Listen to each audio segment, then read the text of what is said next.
ओम शांति। आज प्यारे मीठे बाबा की मुरली मंथन की डेट है 20 जनवरी 2023। तो आज बाबा ने हमें इतनी अच्छी अच्छी बातें फिर से बताई है ना। पीस स्थापन करना कैसे करेंगे और कौन करेंगे, इसको हम बहुत अच्छी रीति समझेंगे और पीसफुल्ली समझेंगे। पूरा सरेंडर किसे कहते हैं, उनकी निशानी बाबा ने बहुत सारे पॉइंट बताए हैं। सभी ध्यान से सुनेंगे और नोट करेंगे। महिमा परमात्मा की है। क्यों है? माता पिता क्यों उनको कहते हैं और किसी को माता पिता नहीं कह सकते, इसको समझेंगे। लौकिक कुटुंब है हमारा। और गरीब का बच्चा समझेगा, गरीब का बच्चा होगा तो समझेगा कि हमारे माता पिता गरीब हैं। साहूकार का बच्चा समझेगा हमारे पिता साहूकार है। तो हम किसके बच्चे हैं, हम क्या समझेंगे, क्या समझेंगे। और हम सब आपस में भाई बहन है, तो हमें किस तरह से रहना है, क्या करना है, कैसे रहना है, इसको फिर से सुनेंगे। बाबा बार बार हमें रिवाइज कराते हैं ताकि हम पक्का कर ले, एकदम कंठस्थ हो जाए ना, जीवन में उतार ले, आत्मा पढ़ ले। खुशी का पारा कैसे चढ़ता है, किसके सम्मुख आते हैं तो बुद्धि रिफ्रेश होती है और हमारा नशा स्थायी रहेगा। अंतर्यामी बाबा किसकी बुद्धि को समझते हैं? राजयोग बाबा ने सिखाया तो उसका नाम क्या रखा, ये भी बाबा ने बताया। फिर बाबा बोलते हैं कर्म बंधन, देह के बंधन, बीमारी आदि भी देह के बंधन है, उसमें क्या प्रॉब्लम होगी ये भी बाबा क्लियर कर रहे हैं। अच्छा, फिर बाबा ने एक नई पॉइंट बोली कि बद्रीनाथ मंदिर में लोग जाते हैं, स्वयं बद्रीनाथ थोड़ी आ जाता नीचे। तो कोई तो होगा जो लेकर जाएगा ऊपर भगवान से मिलाने के लिए। ये बहुत अच्छी पॉइंट है। अच्छा, खिवैया कहा जाता है भगवान को, और किसको नहीं खिवैया कहेंगे, लेकिन मनुष्य तो उनको कह देते हैं, उसको बाबा क्लियर करेंगे। फिर पति दुनिया को पावन बनाना, तो भगवान का काम हम जानते हैं। भगवान किस चीज़ के मालिक बनते हैं? सिर्फ एक चीज़ के मालिक बनते हैं, वो बात आज हम अच्छे से समझेंगे। और लौकिक में भी माँ बाप के जो बच्चे होते हैं, इम्तहान, बड़ा इम्तहान पास करते हैं तो मिठाई बांटते हैं। आज बाबा ने एक जगह और उसके नरेश की चर्चा की है जहाँ सोने के फूलों की बारिश होती है। आज उसके बारे में कुछ डिटेल से जानकारी हासिल की गई है, उसको बताया जाएगा। ठीक है। और फिर बाबा कहते हैं कि हमारा फैमिली है वंडरफुल। कौन सी फैमिली है? बुद्धि को कैसे हम सालिम बनाएंगे, अशरीर बनने का कैसे अभ्यास करेंगे, रूहानियत के साथ रमणीकता में आने वाले मर्यादा पुरुषोत्तम किस प्रकार बन जाएंगे, इसको वरदान और उसके डिटेल में समझेंगे। और सदा स्वस्थ रहना है तो कौन सी शक्ति बढ़ाते जाएंगे, यह हम स्लोगन में समझेंगे। तो चलिए, सभी तैयार है ना? सीट बेल्ट बांध लीजिए। हम सभी बाबा के साथ मुरली के मंथन को सुनने के लिए उड़ने वाले हैं। बाबा कह रहे हैं, मीठे बच्चे, तुम पीस स्थापन करने के निमित्त हो, इसीलिए बहुत बहुत पीस में रहना है। बुद्धि में रहे कि हम बाबा के अडॉप्टेड बच्चे, आपस में भाई बहन हैं। क्या बोले बाबा? पीस स्थापन करने के निमित्त है। हम किन से पढ़ रहे हैं? शांति के सागर से। और हम आत्मा का निज धर्म क्या है? शांति।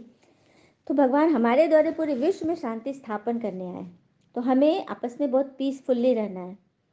हम भगवान के अडॉप्टेड बच्चे हैं, हम सभी एक पिता के बच्चे हैं, आपस में भाई बहन है, तो हमें कैसे रहना है एक दूसरे के साथ? बहुत मीठा, नोट करें, बहुत मीठा, royal, peaceful, knowledgeful, blissful. Peaceful तो शांतिपूर्ण, नॉलेजफुल ज्ञान से भरपूर, और ब्लिसफुल अर्थात कृपाओं से भरपूर। तो इस तरह से हमें आपस में रहना है, लून पानी कभी नहीं होना है। प्रश्न, पूरा सरेंडर किसे कहेंगे, उनकी निशानी क्या है? तो पूरा सरेंडर वह, बाबा ने बहुत सारे पॉइंट बताए हैं, जिनकी बुद्धि में रहता है कि ईश्वरीय माँ बाप से पलते हैं। पहली पॉइंट, पूरा सरेंडर वो बच्चे होते हैं जिनकी बुद्धि में रहता है हम ईश्वरीय माँ बाप से पलते हैं।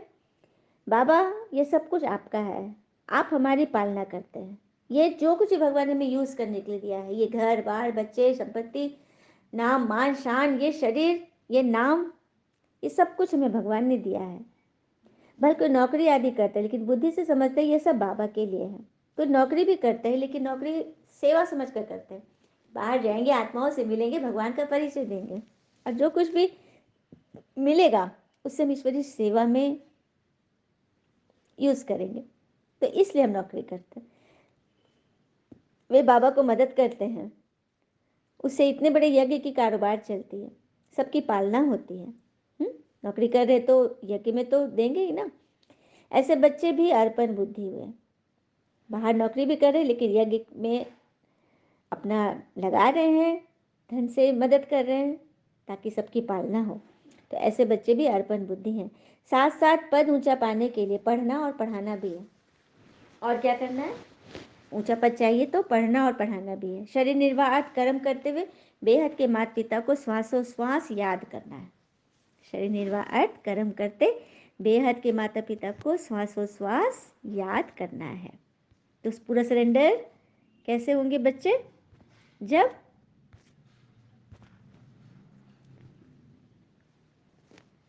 बुद्धि में रहेगा। हम ईश्वरीय माँ बाप से पलते हैं, नौकरी आदि करते भी हमेशा सेवा रहे मन में। हम बाबा की मदद करते हैं, यज्ञ कारोबार में धन लगाते हैं। ऐसे बच्चे भी अर्पण बुद्धि है। श्वासोश्वास पिता माता पिता की याद में रहना है। उच्च पद पाने के लिए पढ़ना और पढ़ाना है। गीत है ओम नमः शिवाय, ओम शांति। ये गीत तो गायन है ना। ओम माना मैं आत्मा नमन करती हूँ अपने परमात्मा शिव को। वास्तव में महिमा सारी है ही ऊंचे से ऊंचे परमात्मा की, जिसको बच्चे जानते हैं और बच्चे द्वारा सारी दुनिया भी जानती है कि हमारा माता पिता वही है। माता पिता के साथ हम ईश्वरीय कुटुंब में बैठे हैं। श्री कृष्ण जी को तो माता पिता नहीं कहेंगे, बल उनके साथ राधे भी हैं तो भी हम माता पिता नहीं कहेंगे। मतलब स्त्री पुरुष हैं फिर भी हम माता पिता नहीं कहेंगे, क्योंकि वो प्रिंस प्रिंसेस है। शास्त्रों में यही भूल कर दी है कि जिसको भी जोड़ा रूप में देखते ना तो वहां पे गाने लगते तुम ही हो माता पिता तुम ही हो। यही भूल है। माता पिता सिर्फ शिव बाबा और जिनके तन में भगवान ने आए उनको पहले अडॉप्ट किया। बड़ी माँ अर्थात ब्रह्मा नाम दिया। ये है माता पिता जिनके द्वारा परमात्मा ने ब्राह्मण बच्चे की रचना की, ब्रह्मा मुख वंशावली नई रचना की। यह है रियल माता पिता। ये बात समझनी है। भगवान आकर हमें सुखी बनाने का रास्ता बता रहे हैं, युक्ति बताते हैं। जैसे लौकिक माता पिता, शरीर के माता पिता भी बच्चे को बड़ा कर स्कूल में ले जाता है ना पढ़ाने के लिए। तो यहाँ हमको बेहद के पिता स्वयं बैठकर पढ़ा रहे हैं, हमारी पालना भी कर रहे हैं। बाप टीचर सदगुरु तीनों के रूप में भगवान मिल गए। और किसी सत्संग में कोई एम ऑब्जेक्ट नहीं होती कि यह सुनकर हम ऐसा बनेंगे। कोई वर्षा नहीं मिलता, वसीयत नहीं देते साधु संत अपने फॉलोअर्स को। लेकिन परमात्मा यहाँ दे रहे हैं क्योंकि वो सिर्फ सदगुरु नहीं है, वो पिता भी है, टीचर भी है। तो तीनों रूप में टीचर का भी वर्षा मिल रहा है अर्थात पढ़ाई अच्छी रीति पढ़ रहे हैं, माता पिता का भी वर्षा मिल रहा है, जो संपत्ति बाप के पास है वो बच्चों को मिलता है, और सदगुरु के द्वारा सदगति हो रही है। मतलब तीनों चीज़ हमें भरपूर मात्रा में मिल रही है। तो कितनी वंडरफुल बात है ना। तो भगवान ने मैं अडॉप्ट किया है। अब जैसे दुनिया में कोई गरीब का बच्चा तो जानेगा ही ना कि हमारा पिता गरीब है, पता है। साहूकार का बच्चा भी समझेगा कि मेरा पिता साहूकार है, अमीर है। तो ऐसे तो अनेकों माँ बाप है दुनिया में, लेकिन सारे जगत का माता पिता तो एक ही है, जिनके द्वारा हम बच्चे अडॉप्ट हुए हैं। तो हम सब आपस में वही भाई बहन हो गए। फिर से सुन लेते हैं। तो आप भाई बहन है तो हमें आपस में बहुत मीठा रहना है, रॉयल रहना है, पीसफुल रहना है, नॉलेजफुल और ब्लिसफुल रहना है। हम पीस स्थापन कर रहे हैं तो हमको पीसफुली रहना है ना, तो आपस में बहुत पीस से रहना है। फिर बाबा कह रहे हैं जब तुम मेरे सम्मुख आकर सुनते हो तो खुशी का पारा चढ़ा रहता है, बुद्धि को रिफ्रेश करता हो। पर किसी किसी को नशा स्थायी रहता है, किसी किसी का कम हो जाता है। बेहद के बाबा को याद करना है, 84 जन्मों को याद करना, चक्रवर्ती राजाई को भी याद करना है। तो किन किन चीज़ों को याद करना है? बेहद के पिता को याद करना है, भगवान को याद करना, अपने 84 जन्मों को याद करना और चक्रवर्ती राजाई को भी याद करना है। जो मानने वाले नहीं होंगे उनको याद नहीं रहेगी। जो नहीं समझेंगे कि बेहद भगवान हमको पढ़ा रहे हैं, हम कैसे स्वर्ग के राजा बन जाए, जब कैसे क्या क्यों करेंगे ना, वो नहीं मानेंगे, उनको याद भी नहीं रहेगी। बाप दादा समझ जाते हैं कि बाबा बाबा तो कहते हैं, पर तू अंदर सच्चाई क्या है जो याद नहीं कर पाते।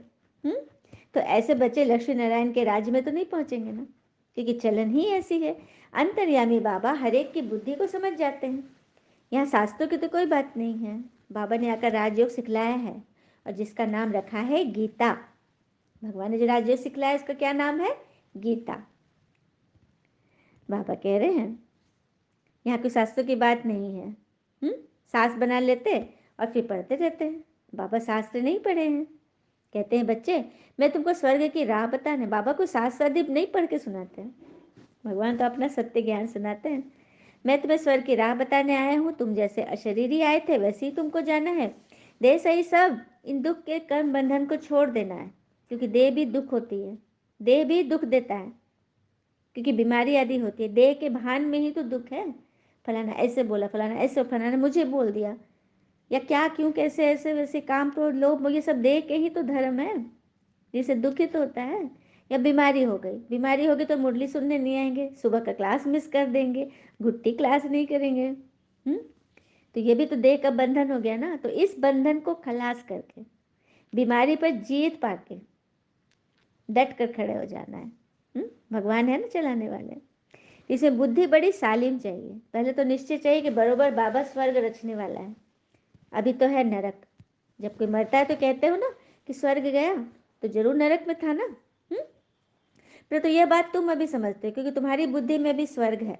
बुद्धि में स्वर्ग है, क्या बात। स्वर्ग वहाँ जहाँ कोई खिटपिट नहीं, जहाँ कोई क्यों क्या कैसे ऐसे वैसे नहीं, जहाँ हर किसी के लिए शुभ भावना, जो हर किसी की विशेषता देखता होगा, वही तो मन स्वर्ग है ना। बाबा रोज रोज नए नए तरीके से हमें समझाते हैं, तो तुम्हारी बुद्धि में अच्छी तरह बैठ जाए। हमारे बेहद के माता पिता है, तो पहले बुद्धि एकदम ऊपर चली जाती है, फिर कहेंगे इस समय बाबा आबू में है। तीर्थों में बड़ा तीर्थ कहाँ है? महान तीर्थ, सबसे बड़ा तीर्थ आबू, जहाँ परमात्मा आकर साकार शरीर के द्वारा मुरली चलाते हैं। जैसे यात्रा पे जाते हैं तो बद्रीनाथ का मंदिर ऊपर रहता है ना, केदारनाथ बद्रीनाथ मंदिर ऊपर है, पहाड़ों पर है। अब पंडे ले जाते हैं ना, बद्रीनाथ खुद तो ले चलने के लिए नहीं आता है। क्या बात है, कौन ले जाता है? कोई माध्यम तो आता है ना ले जाने के लिए। स्वयं केदारनाथ बद्रीनाथ तो उठ के नहीं आ जाते हैं। मनुष्य मनुष्य पंडा बनते हैं, लेकिन यहाँ तो शिव बाबा खुद आ गया पंडा बन के। ऊंचे तो ऊंचा धाम है परम धाम, लेकिन वहाँ से शिव बाबा भगवान ही नीचे आगे पंडा बन के, और कह रहे हैं कि हे आत्माएं, मैं तुमको लेने आया हूँ, तुमको ये शरीर छोड़ शिवपुरी चलना है। तो जहाँ जाना है वह निशाना जरूर याद रहेगा। वह बद्रीनाथ चैतन्य में आकर बच्चों को ले जावे, ऐसा तो हो नहीं सकता। वहाँ तो मनुष्य पंडा बनते ना ले जाने के लिए, कि यहाँ स्वयं परमात्मा आ गए हैं। क्या बात है। अब परमात्मा कहते हैं मैं परम धाम का रहवासी हूँ, तुमको लेने आया हूँ। श्री कृष्ण तो ऐसा कर न सके। नहीं ना, कोई देवता तो ऐसा नहीं कहेंगे ना। ये रुद्र शिव बाबा ही कहते हैं, क्योंकि बच्चे कहने का हक सिर्फ उन्हीं को है, क्योंकि सारे बच्चे उन्हीं के तो हैं। बाबा इसे युक्ति से यात्रा सिखलाते हैं, जो जब विनाश हो तो तुम आत्मा शरीर छोड़ सीधा बाप के पास चले जाएंगे। मतलब शरीर छोड़ने में जरा भी मतलब हलचल नहीं होगा, देरी नहीं होगा। तो अशरीरी का अभ्यास अभी से करो कि मैं आत्मा हूँ। फिर तो शुद्ध आत्मा को शुद्ध शरीर चाहिए। कब शरीर मिलेगा शुद्ध? जब नई सृष्टि होगी स्वर्ग में। अभी तो सभी आत्माएं मच्छरों सदृश वापस जाएंगी बाबा के साथ। इसीलिए तो उनको खेवैया भी कहते हैं। एक साथ सभी को विषय सागर से पार ले जाते हैं। श्री कृष्ण को खेवैया भी नहीं कर सकते। बाबा ही दुख के संसार से सुख के संसार में ले जाते हैं। अगर श्री कृष्ण खेवैया होते तो हर धर्म की आत्मा को ले जाते ना। जो श्री कृष्ण को मानेगा वही तो श्री कृष्ण के साथ जाएगा। तो क्रिश्चियन धर्म के तो नहीं मानेंगे, सिख धर्म के नहीं मानेंगे, मुस्लिम धर्म नहीं मानेगा, जैन महावीर कोई नहीं मानेगा। सिर्फ हिंदू धर्म ही जाएंगे क्या ऊपर परम धाम? नहीं ना। हाँ, तो वही बात है, परमात्मा है कि भैया जो सभी को ले जाएंगे। बाबा ही दुख के संसार से सुख के संसार में ले जाते हैं। यही भारत विष्णुपुरी लक्ष्मी नारायण का राज्य था, अभी रावणपुरी बना हुआ है। तो रावण का चित्र सबको याद है ना। जैसे हमारी आत्मा है वैसे बाबा की भी आत्मा है। सिर्फ हम पहले अज्ञानी थे, अब ज्ञान के सागर है। हाँ, मास्टर ज्ञान सागर बन गए, क्योंकि भगवान ने आकर हमें ज्ञान दिया। रचता द्वारा जो रचता और रचना को जानते हैं उन्हों को ही ज्ञानी कहा जाता है। यह ज्ञान हमें यहाँ मिल रहा है, सत्युग में नहीं मिलेगा। बाबा कहते ये ज्ञान तुम्हें यहाँ मिलता है, सत्युग में नहीं मिलेगा। वो लोग तो कह देते दुनिया में कि परमात्मा विश्व का मालिक है, और मालिक कह के याद करते, सबका मालिक है, सृष्टि का मालिक। कहते ना परमात्मा के बारे में गायन है ना कि वो भगवान तो सबका मालिक है, परंतु वास्तव में विश्व का अथवा सृष्टि का मालिक तो लक्ष्मी नारायण बनते हैं। निराकार शिव बाबा तो विश्व का मालिक नहीं बनता, विश्व का मालिक अर्थात स्वर्ग का मालिक तो बाबा बनते ही नहीं है। हाँ, वे तो है ब्रह्मांड के मालिक। पता चला कि बाबा कहाँ के मालिक है? ब्रह्मांड के मालिक है। वही आकर पति दुनिया को पावन बनाते हैं, खुद पावन दुनिया का मालिक नहीं बनते। उनका मालिक तो लक्ष्मी नारायण बनते हैं, अब लेकिन बनाने वाले हैं भगवान। ये बड़ी गूढ़ी बातें हैं समझने की। हम आत्मा भी जब ब्रह्म तत्व में रहती थी तो ब्रह्मांड के मालिक थे। हम भी रहते थे ना परम धाम में, तो परम धाम के मालिक हम भी हो गए। हमारे पिता मालिक तो हम भी मास्टर मालिक। फिर बाबा कह रहे हैं तो तुम जितना पुरुषार्थ करेंगे उतना उच्च पद पाएंगे, इसमें कमी मत करो। बाबा ने आज बहुत सुंदर बात बोला ना, कमी मत करो बच्चे। टीचर तो सभी को पढ़ाते हैं, अगर इम्तहान में बहुत पास होते तो टीचर का भी शो होता, फिर उनको गवर्नमेंट से लिफ्ट मिलती है। यहाँ भी ऐसे हैं, यहाँ भी ऐसे हैं। जो अच्छी रीति जो टीचर पढ़ाते हैं उनको गवर्नमेंट प्रमोशन देता है ना, इनाम मिलता है। और इम्तहान में पास होते तो मिठाइयाँ बंटती है। यहाँ तो तुम रोज मिठाई बांटते हो, खुशी के दिल खुश मिठाई खाते हो ना। फिर जब तुम्हारे पास हो जाते हो सोने के फूलों की बारिश होती है। तुम्हारे ऊपर कोई आकाश से फूल नहीं गिरेंगे, परंतु तुम एकदम सोने के महलों के मालिक बन जाते हो। क्या बात है। दुनिया में तो चलिए एक उदाहरण बाबा ने दिया है, दरभंगा के राजा जो बहुत साहूकार था, उनका बच्चा विलायत गया तो पार्टी दी, बहुत पैसा खर्च किया, उसके ऊपर सोने के फूल बारिश की थी। हाँ, तो बाबा कहते हैं कि वो तो सोने के फूलों की बारिश की, लेकिन तुम तो सोने के महल में ही पहुंच जाओगे। तो कौन से दरभंगा नरेश? तो खंडलवाल वंश उनका है। भारत के राजवाड़े में दरभंगा महाराज का स्वर्णिम इतिहास है। हाँ, अच्छा। फिर ये जो था ना उन लोगों का, मैथिल ब्राह्मण जमींदारों का ये रजवाड़ा था, जो कि मिथिला क्षेत्र के करीब 8,380 किलोमीटर के दायरे में फैला हुआ था। 8,380 किलोमीटर। और ब्रिटिश राज के समय वहाँ पे 4,495 गाँव पर इनका मतलब राज्य था, इतना कवर किया हुआ था। और 124 परगने की जमींदारी थी। भागलपुर, मुंगेर, सीतामढ़ी, पूरा और नया पुराना दरभंगा, पूरा पूर्णिया, सभी इसके अंतर्गत थे। और प्रशासन को देखने के लिए पता है लगभग 7,500 कर्मचारी नियुक्त थे।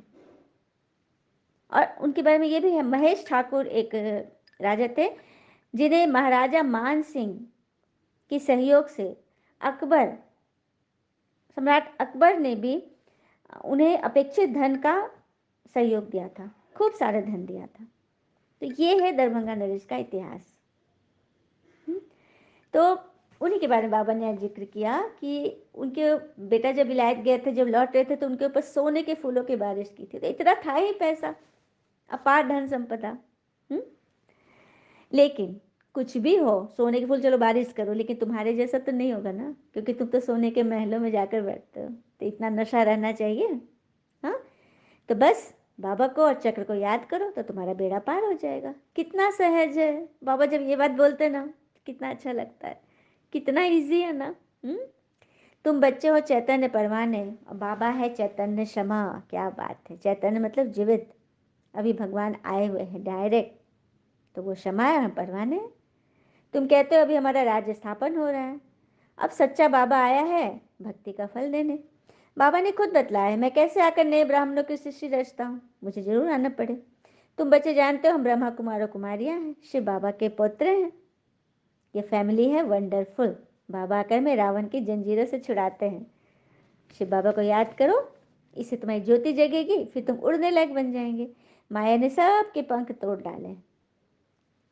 क्यों तोड़ डाले? कैसे टूट गया? पंख कब टूटता है? जब हम किसी बात में फंस जाते हैं। जब हम ये बात सोचें ना कि जब हमको हराने में लोग कोशिश करने के बजाय साजिश करने लगे, कोई हमारे पीछे पड़ा हुआ है, लेग पुलिंग कर रहा है, निंदा ग्लानी में एकदम पड़ा हुआ है और मन फंसते जा रहा है, तो उस वक्त यह सोचे कि जब हमें हराने में लोग कोशिश करने के बजाय साजिश करने लगे, तो उस वक्त समझ लेना कि तुम्हारी काबिलियत अव्वल दर्जे की है, तभी तो तुम्हें गिराने के पीछे पड़े हुए हैं। बाबा कहते हैं तुम किसी का कुछ मत बिगाड़ना, तो मैं तुम्हारा कुछ भी बिगड़ने नहीं दूंगा।